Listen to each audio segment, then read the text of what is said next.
Ideas, exchange ideas. Okay. That's what Speaking I for mean. myself, Chuck, I have not made up my mind, if you think so. So that's, But no, Just I don't know my what thoughts. would be the best way to do it, I guess.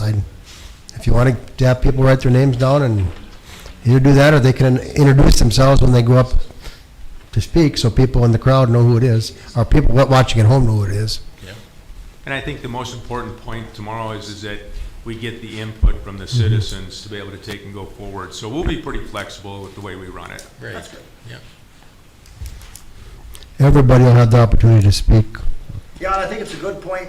Whoever going to talk, have them introduce themselves. I was to a Fargo mission meeting here about 6 weeks ago, and the guy walked up there, and I'm John Doe, representing so-and-so. That,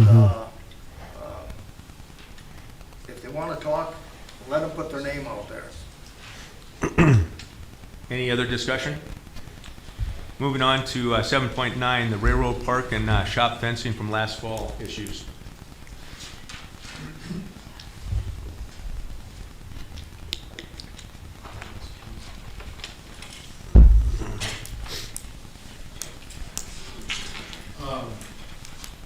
So I can talk on the railroad park as far as the shop fence stuff.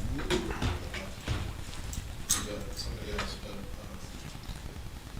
the city or the beautification commission came up as one of their projects is they want to enhance railroad park over here as soon as Ashley gets back going again. Kind of showing you a picture of it. But through the process of that, we've learned that the city doesn't have a lease agreement with BNSF for that property. So that is our first step. I did go ahead and start the process of getting that done, but we just need to work on it. You are speaking, so. I think that, Thanks, Mark. Like I said, don't be shocked when you get the trouble called Thanks, Mark. I think what he's trying, Jeez, that made a big issue. No, I will not argue when I see my tax bill.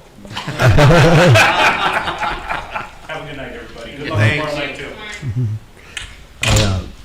I think what Levi's trying to get to, he's helping over there, but Dave, you had made a comment about fencing around the over there, and I think what he's talking is maybe we hold off on that caboose to see if we do get a lease agreement for the park, and maybe we might look at doing something different in there. So, but Yeah, we. everything is just kind of in the works, but Well, we maybe. got prices for a fence around the caboose last fall. Jim, you're getting a fence put in this spring too, I'm in correct? contact with him today, and both of those are scheduled to middle of April and May. So they're on the schedule, so if there's any difference, you should let them know. When you say both, this one and, This one and the one. Yeah. okay. So I'll have to contact Dakota Fence, because I'm the one that set it up for over And there. I talked to Mikey this morning, I can call him back in the morning and tell him just hold off on that. If you want to, Jim, that'd be fine. That's what you guys want to do? I think we should, if it's not a big deal. Will it be a big deal with them, or? Yeah, and more question was, there any more talk of something at the armory around the recycling? We've talked about, like you mentioned, you put a fence up there so that all the debris that flows out of there goes into a fence as opposed to a tree line. I don't know if we need four-sided fence, but maybe at least three to go around the dumpsters. The trees are full of Yeah, garbage that goes around there, yeah. just an idea. Maybe we can do that one instead of this one, 'cause this one you can't do anything without that lease agreement. Is that four-sided over there, Dave? It would be just four-sided with two gates. Thing to do would be just have them come up here and give us an estimate on something at the armory and I guess. And both those projects were already budgeted Yeah. this year? Yeah, we signed the contract last fall, yeah, I believe. and maybe there'll be a swoop up. Maybe that'd be a win-win for both of us. They still get a job and Yeah. we don't have to worry about that I side would of it. think that that fence would work down there, Mike. That's gonna go there. Yeah. It's, We'll go down maybe tomorrow and just get some dimensions and I can contact them. Just tell us kind of where we're headed. Any idea about how long the timeline for a lease would work, Levi? You just said it takes a while. Yeah, bureaucracy, probably has to go through Fort Worth to get it up here. I did, it's been going fairly quick. Part of it is just trying to get the lady out of Fort Worth or wherever she's at to understand which property we're talking about. So it's getting there. Today I emailed her exactly where the property is at. So if you look at the picture, that's kind of what the BC had talked about doing, basically, or asking us. It's adding a little bit more to the park and then putting that fence on the backside to kind of, so we can use it for street dance, so we can block that off, so it's really gonna go onto the railroad at all. And then possibly playground on this end. And I don't know if you can see it in there, but kind of our vision was that boxcar, the sign would come down, and that could be the stage then for the maybe might have to break. But a stage for the band, for our street dances or anything else, we can kind of use that a little bit more. We're also working with railroads to get a request to try to get a boxcar and add more into it. Make it seem a little bit nicer, add some trees. That was one thing that Paul was at our meeting, wanted to do things for HVA to decorate for the trees, if we actually had some evergreens in there that looked a little bit nicer. So we're not gonna get it all done this year, but this is kind of our start of it. So. And if we have kind of a plan like this, then we can work towards it. That way we're not putting a fence around the goose and then taking it down in 2 years because we're gonna change some of those. And there's nothing that's in concrete there, you know. Right now, right now we're talking, getting the lease, and then maybe one of the first things we might do is the fence. If you know, it's all got to be budgeted and figured out how we're going to pay for it all. It's just kind of a vision right now, and get it out there so people kind of see what our thoughts are, and hopefully if people have questions, concerns, or ideas. That's the reason for it. It's not like it's going to be that. You know, that's just one person's vision, and you know, we want people to know that this isn't going to happen tomorrow. That we just want people to know. You're not thinking of asking for a locomotive as a display though, are you? Never know. Well, the only reason I ask is, you know, just the maintenance on the caboose, the painting and stuff, you know, we do have to kind of consider that, and we don't want it to be like the T-33 where, you know, it goes into disrepair, fades, and then who's going to be responsible for taking care of it, so. That's part of the decision when we That's- go through this, but you can, this is just something to start with and kind of go from there. But what it was decided by the beautification commission is that this is the project that they want to work on. They want to work on the beautification side of the railroad. the commission, because we want to work on railroad park as one of the first projects. And that boxcar stage, that's brilliant, whoever come up with that idea. Absolutely. That's a smart one. Okay, anything else that we? Oh, great. There we go. Moving on to new business, application, and I don't think we need a motion for anything there, we're still in the planning stages, so. Moving on to the 8.1, application approval for property tax exemption for improvements, 12 North Main. Mike Anderson, looking at a new steel bin, if I remember correctly.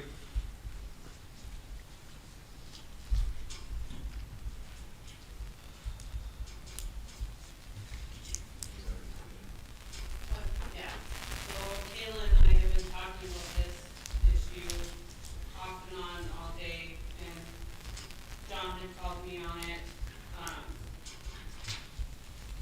So, number 14 of that application states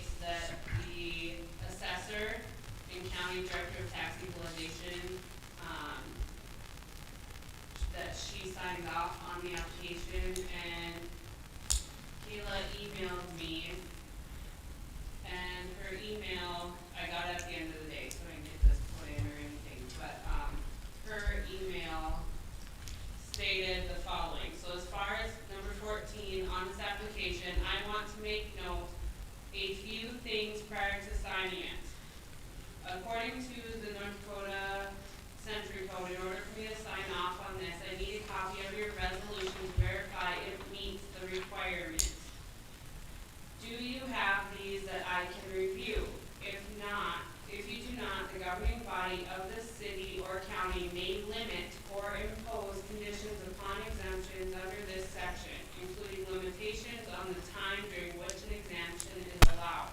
A resolution adopted by the governing body of the city or county under this section may be rescinded or amended at any time. If and when the city approves this, we need to know what years this will apply for as it is filed after February 1st. And I didn't get a chance to respond to her, because like I said, I got this I was over here setting stuff up, and so I didn't get this till it was after 5. So what Kayla's asking for then is basically if we have a motion and a resolution tonight to accept the building permit for the upgraded steel bin to replace, it's a 15 being replaced by a 30,000 bushel bin, if I remember right. And if we approve it, then she has to review it, and then she would approve it according to what our resolution. So the dates that are on here says November 2021, and the picture that she sent me is actually October of 2021. So the dates aren't matching up, so she wants the date is one of the things that she told me earlier today. Oh, it's a 25,000, excuse me, I was wrong. Don, do you have any input? No. I think it wants to. You're the one that called me. Well, my suggestion is simply to put this on the agenda and recommend to the commission that we refer the application to our city assessor.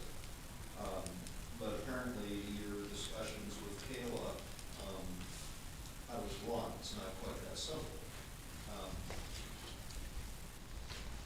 I'm just used to the way we used to do things, and perhaps things have changed now, we have a new assessor. My point simply being that this is normally not our call when the application comes in. We present the application to the assessor.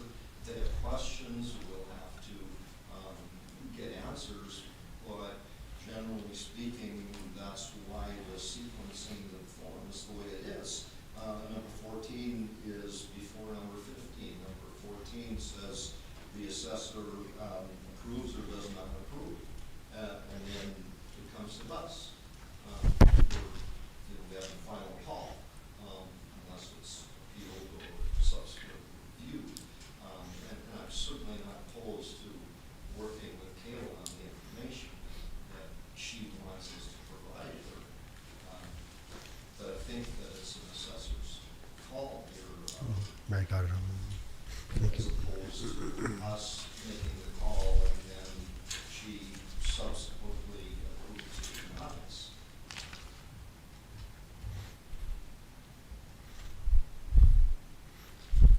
Should we ever actually do more work on this then? That's what I think. Nope. Like I said, it came in last minute, but it was already on the agenda, so Nope. it was kind of so I can work with her more tomorrow. I guess I would like to know, the old one's been taken down already, right? then And the it was building, already and the put building up. permit is basically all Yeah. signed and paid. No, that's all, it's all done, ain't it? That was 7/30/21. Yeah, It's all done. Just asking So for the, all Kayla's worried about then is what the value of it is? No, the If it dates qual- are mm. one thing, and she wants to make sure that we're following the century code, the 57-02.2-03.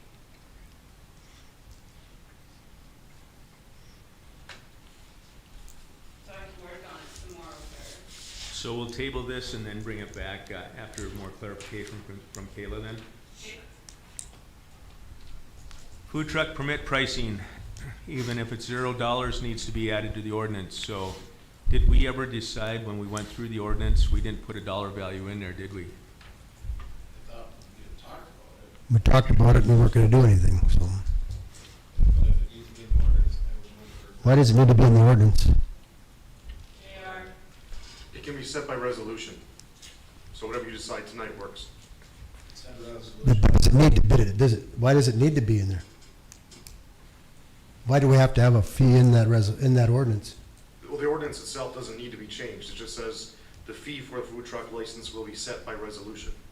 So you could set it at 0, you could set it at $1, you could set it at whatever you like. It's just so we know what to put on the application itself. And move for resolution to have the fee for food trucks set at $0. And what did we charge anything with Mike and his food truck? So it was 0 then too, right? I do believe so. I'll second. Okay, so it's 0, motion from Levi, Mike seconds. Any other discussion? Okay, Paul, Yes. Levi, Yes. Mike, Yes. Dave, Yes. and a yes for me. Moving on to the mural approval on the south side of the community center building, and Mike or Levi? Not the rules, it'd be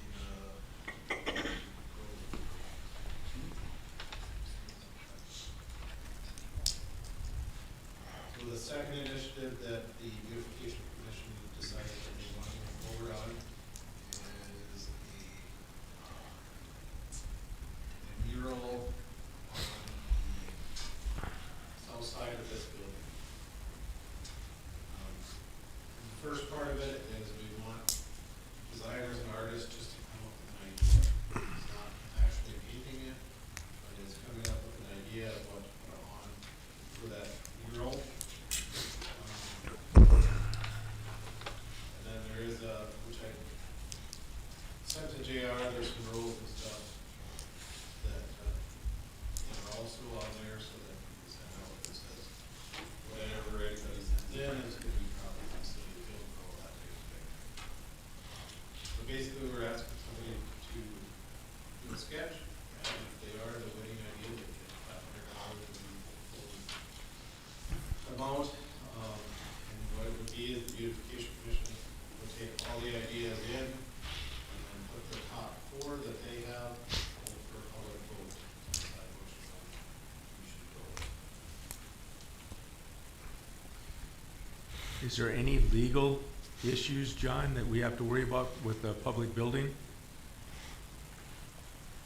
I know we've had controversy in Fargo and Bismarck with certain murals, but I don't assume we'll have that problem here, but is there any issues like that that we have to worry about? I suppose potentially, but I think with the first step being taken, I'm sure that probably solve that bill would find. I don't see any issues that would be concerning, but you always get into that question of content and approval of content, so the point is well taken. And then move the $500 come out of the city's general fund. Other than that, the item 8.4 is, we have that line item budget for the beautification commission, which we'll talk about later. But it's kind of basically we're just asking on this for approval to go ahead and do it, but it would be due on May 1st, go down a little bit farther after. Part of the other thing that we talked about is getting everybody to work together on this project. So, what do we call it, Hillsboro campaign or whatever it is, but it's these entities just trying to work together for growing Hillsboro. Okay, now the website is on. Hillsboro. Kind of that was our second project to get started on this year. Is this one that we want to get citizen feedback about, I've heard a couple of times now, the last couple of months about, how far do we want to push the taxpayers to take and pay for some of these things? Is this something that we should put out to the public before we take the next step of, asking for? Well, this is gonna come out of the beautification budget, so it's already budgeted, correct? Yeah. And it's also not, we're not putting the mural on there first, it is, it's coming to the commission, the committee, the commission, beautification commission, for us to try to decide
Well, my concern is here, and maybe JR being the president of the Hillsboro Business Association and Gary with Hillsboro Economic Development can speak to these questions, but they're listed on here as part of this Grow Hillsboro campaign.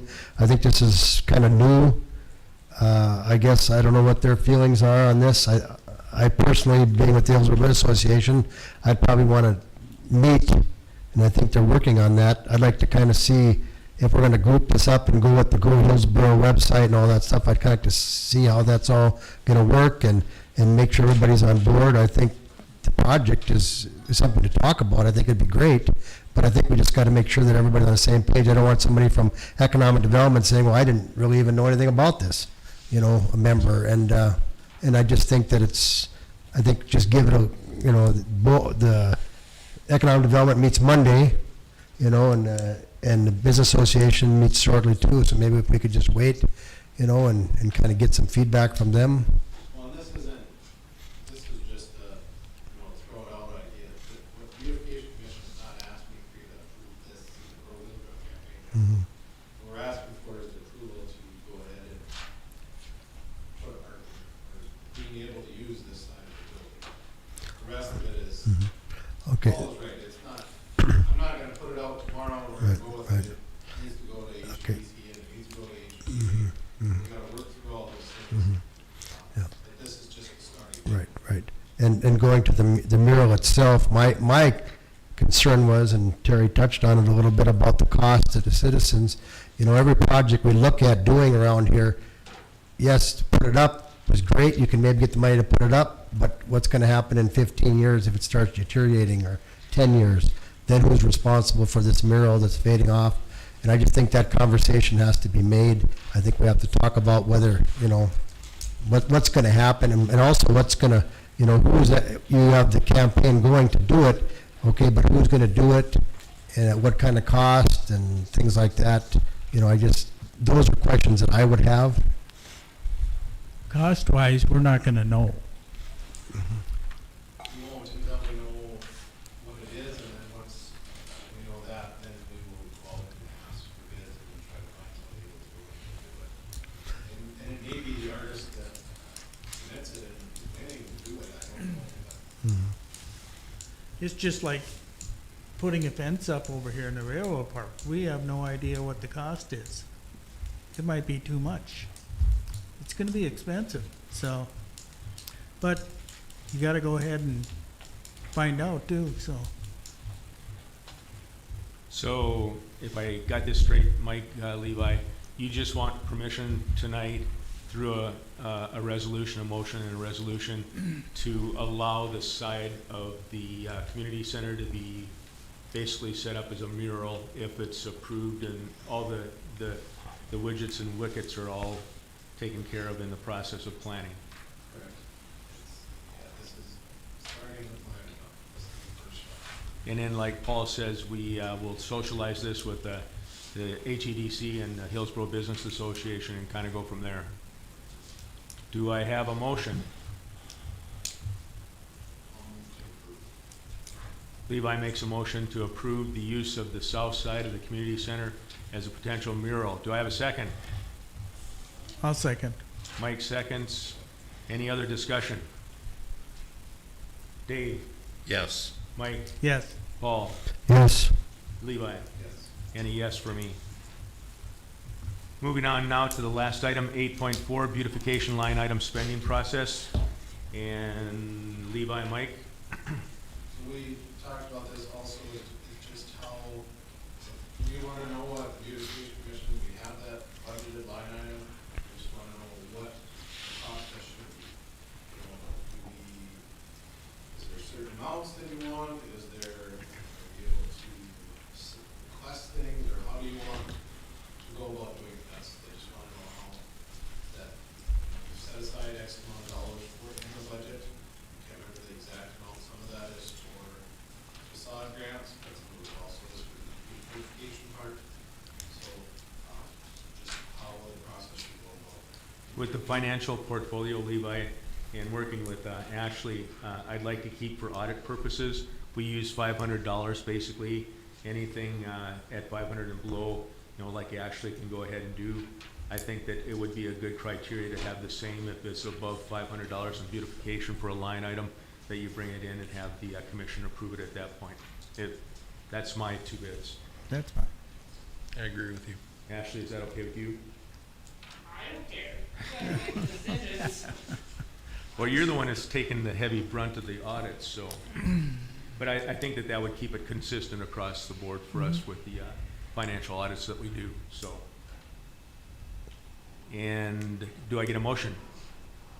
I'll make the motion. Mike makes a motion that $500 and I'll below. second it. Dave makes the second. Any other discussion? No, you're saying that that's all you're gonna give to if an entity comes in and wants something with beautification, that's all you're gonna give is $500, or you're just? No. That's what we can spend without coming here. Without approval. Okay, but I guess what I'm more concerned about is what, for a bigger project, for somebody that might have something bigger, that's maybe $5,000, because it was budgeted for how much? Do you know, actually, was it 10 or 20,000? Yeah, I know we upped it. I can't remember And I like think- any facade grants, they have to come to the commission to take and get approval. Right, but that's, you have that, and then you have the beautification, correct? That's You got- part of beautification. No, they're two separate, whether, No, No, it was a line item altogether. and how much was the amount on each one? Can't I remember. think we had, last year we had 20,000, facade grant. And I thought we put it at 30 or 40. It was 30 or 40. I know it was a lot more. I can't find it at the moment, but it's on here somewhere. Here it is. $40 for facade grant and beautification. That ain't gonna get us much. $40,000. That door now. Okay, 40,000. Sorry. Monday. So- Actually making me nervous on the audit side. but what I'm trying to clarify is if somebody has a project that they wanna do that deals with beautification, do you just want them to come to the city commission if it's over $500? Is that what you're gonna leave it at? And present what they have and, No, I think we'd come to the beautification commission first. okay, Yeah, and then it would go on. Yeah. okay. Any other discussion? And then also I would,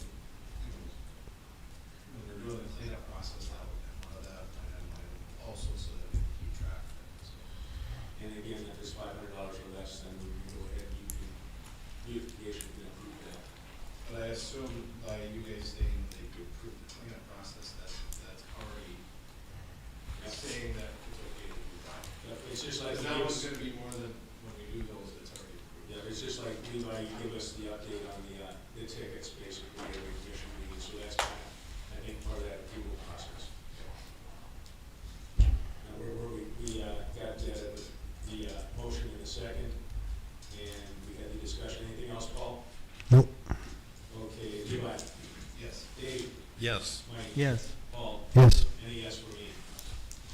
And I think now we can open it up. Any citizens that want to take and address the commission?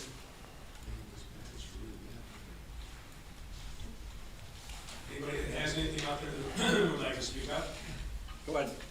No, go ahead. No, finish it out. Very good. Carry it on, yep. We'll go, I presume you want me up here. Yep, and mention, just like we talked about, your name and so everybody Uh, knows. My name is Chuck Punton, lived here for 47 years, so I do know a few people in town. I want to make this real brief. I was over at Hunter today talking to a relative, and they're getting a brand-new water tower grant from the government. They're also getting well over $250,000 for something else. And I know we must apply for grants here, but who's in charge of looking at this stuff when it comes in the mail? Where does it go? Because this just happened over there in the last 6 months, and I wonder what we got or offered or, Well, we have an individual with the engineer's office that does all our grant work, and she investigates what's out there, and Yeah, And so Steve, as the city engineer, would bring a lot of that in. Also, information comes to both, I get some, I think Ashley gets everything, as far as grants go. But it's a good example, and I can use the, the new sewer line and stuff that we did, that was a partial grant that come in.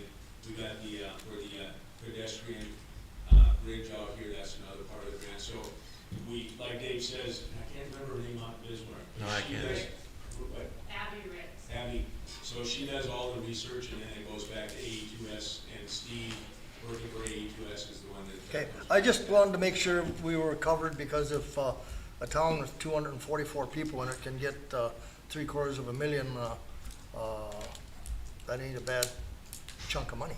That's good, and it has become more convoluted with all the federal funding that's come with all the new grants and stuff too.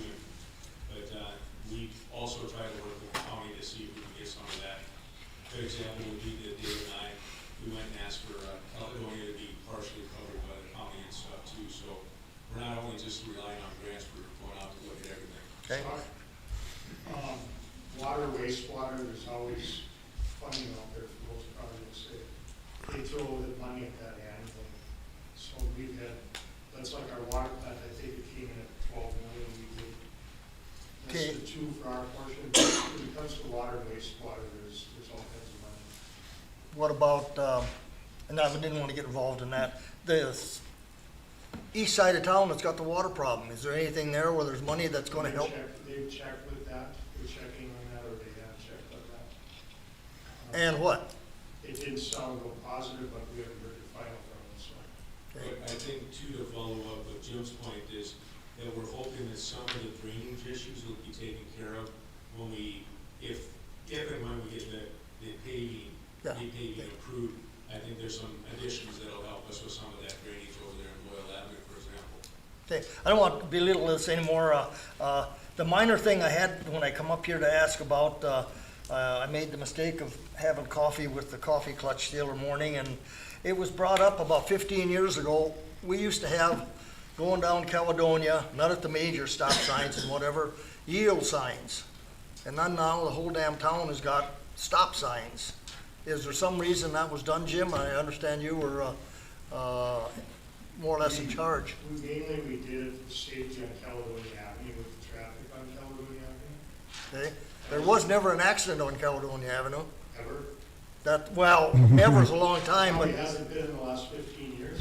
I refer back to the gentlemen that I talked to. One was a highway patrolman, one was a former sheriff, and the other one was, well, that's immaterial.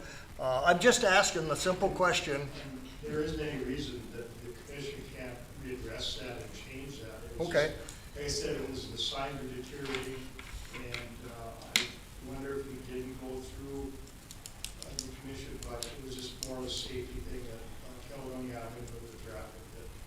Because there is, I don't have a problem with it. I don't like stopping people. So. right, well, most people drive through them anyway, but it, and I mean that in sincerity, you know, they come up there and they almost stop, but zoom.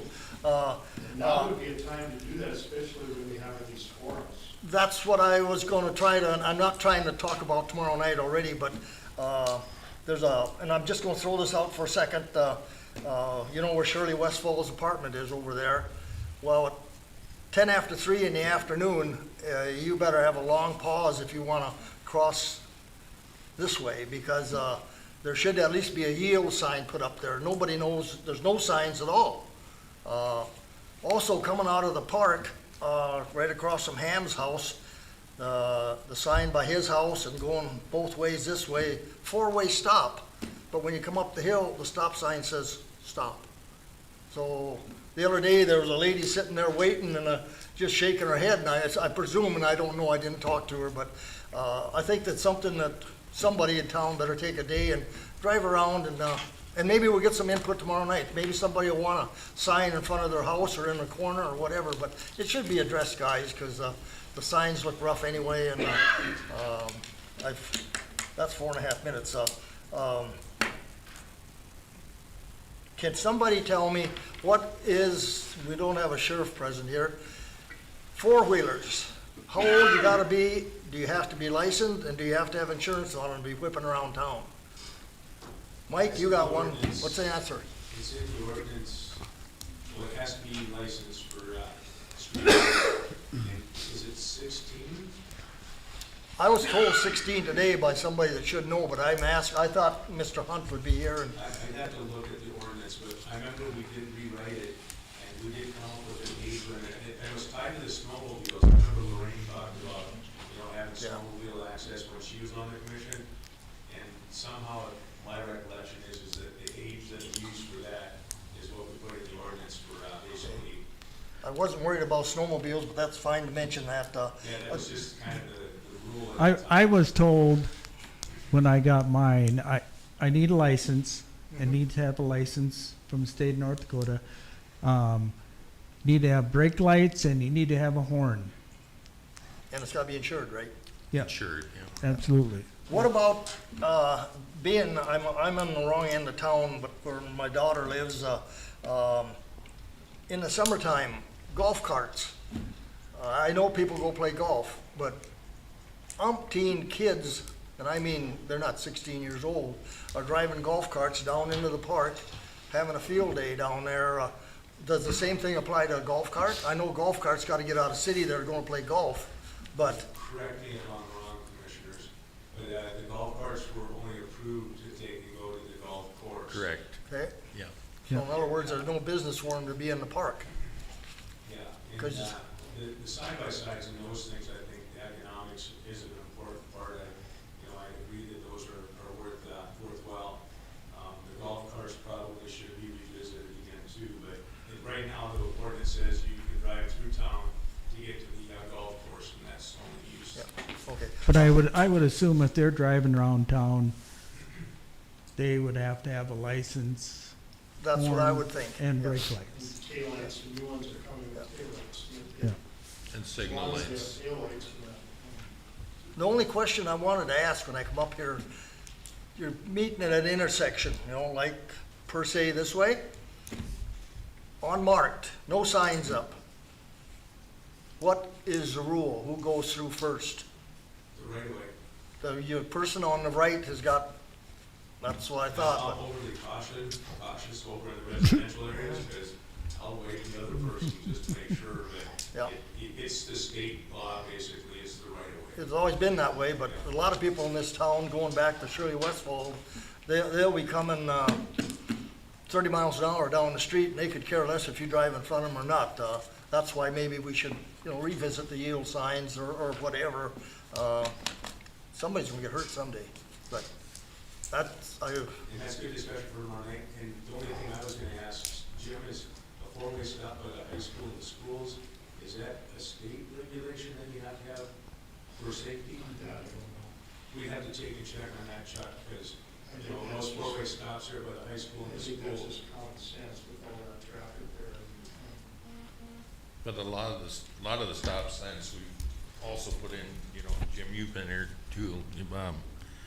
People have come in and just said, I was almost in an accident at that intersection, and we've dropped stop signs in, so.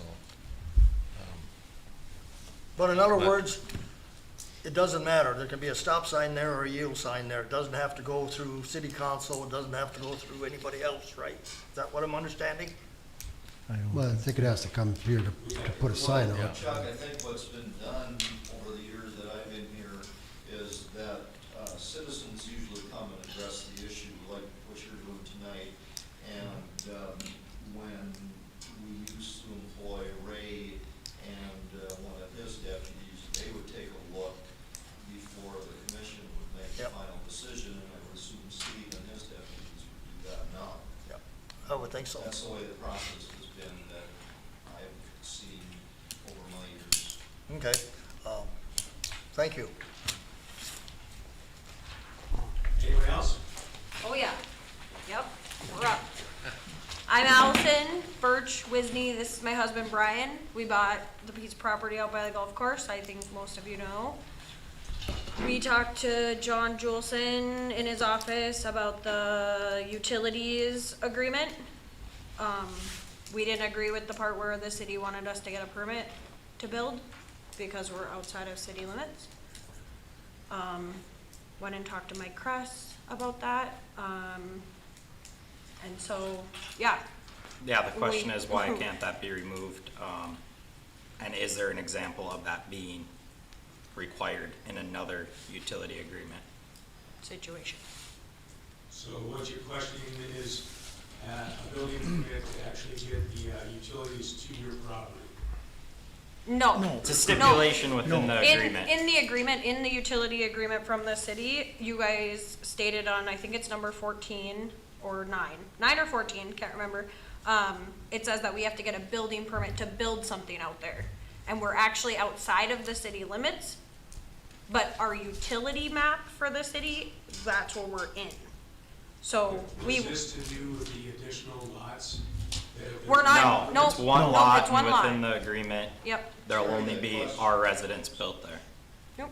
The question that Allison and Brian raised relates to the fact that we have a half-mile extraterritorial zoning, and they are within that half mile. And so our ordinances say that within that half mile, we do the zoning, and their request was that they be zoned by the township instead of by the city of Hillsboro. And so I think the real question then becomes, is the city of Hillsboro willing to waive the requirement for their building being covered by Hillsboro city's building ordinances versus Hillsboro Township? And legally, if they're in the territory that's extraterritorial zone, it's in our ordinance then, basically, that we should have it. Yes, it is in our ordinance right now that we would zone and that building permit would be required. So. I hope But our you question- understand I wasn't taking Yeah, but our that question part was- in there. Right, but our question was, can we have an example of you guys doing that to any other property? That you provide you utilities to provided outside the utilities city to. limits. In previous agreements. Can't speak for previous commissioners, and speak for the commissioners here, but my opinion on it is, it doesn't matter what was done in the past. I am one that we need to follow the rules and procedures that we have in place, and this is one of those rules and policies and procedures that we have in place. I'm not saying that with this building permit process, that it would have to go to Mike Levin, but I think part of it is to see what's coming in and around the community as we grow. And I guess to follow up Levi's point, what would be detrimental to you if you went through our building process, permitting process versus the township? Well, it's technically not within your zoning map, so you don't have any ordinances that would provide insight to what can be built there or not. So you could say yes or no to anything, and we would have nothing to go off of.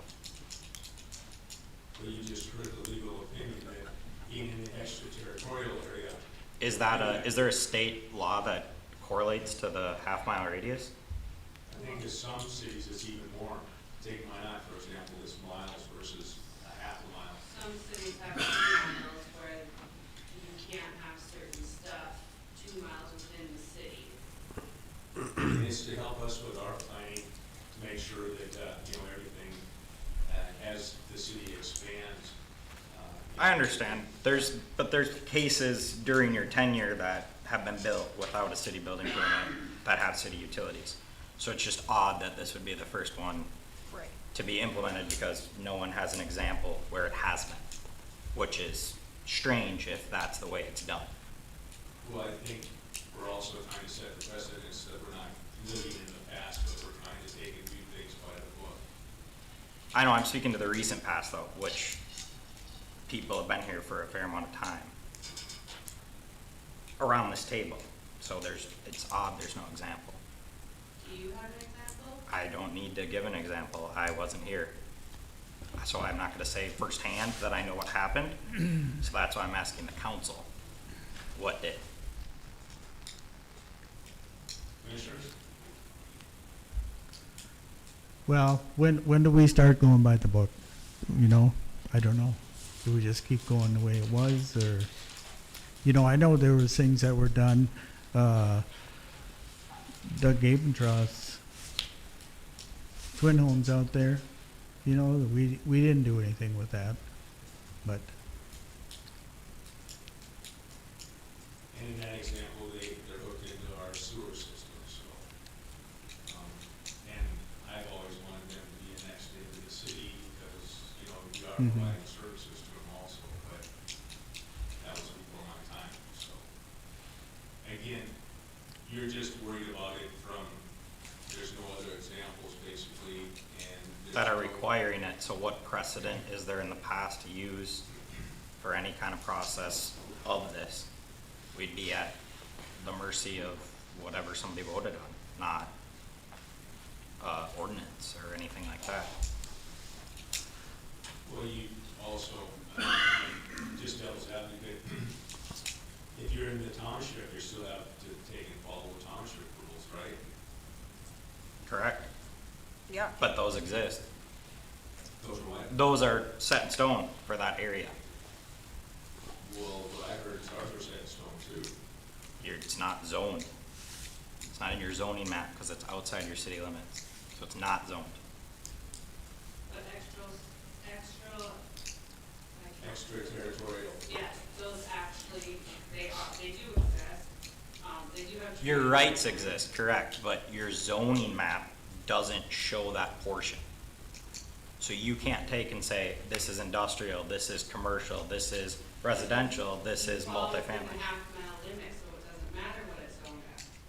But Brian, your point is correct, that we don't say that because your property is, or Allison's property is not within the, City limits. city limits, so, consequently, you're not, zoned agricultural or commercial or residential. If you, for example, that, like Riverwalk or, Jordal subdivision, when they were outside and they were next in, or into the city, at that time, then we changed the zoning to comply with their, use or purpose, residential, for example. And you would We have, don't do that unless there's annexation. and you would have an opportunity at that point in time to take and make a case so that if you didn't like the way it was being zoned, we'd have to go through the 2 readings process, you'd have a chance to come and petition and do the same things that you would have, but, again, commissioners, but, we got the, legal ruling here, and again, I just wanna make sure that there's no detriment that's coming to you, you just wanna see an example of what had happened in the past for your reference. Well, I mean, what is the legal standpoint of a public utility in providing adequate access without unjust or prejudice to an individual? And are these public utilities? So is there a public utilities century code that talks about access to potable water? Their city of Hillsboro utilities. Okay. Yeah, it's not like we're Public Service Commission regulated, if Okay. that was a question. Yeah, I think so. No, we're not. Okay. No? All right. Anybody else? Do I have a motion for adjournment? I'll make a motion. Do I have a second? Zach, And we're adjourned.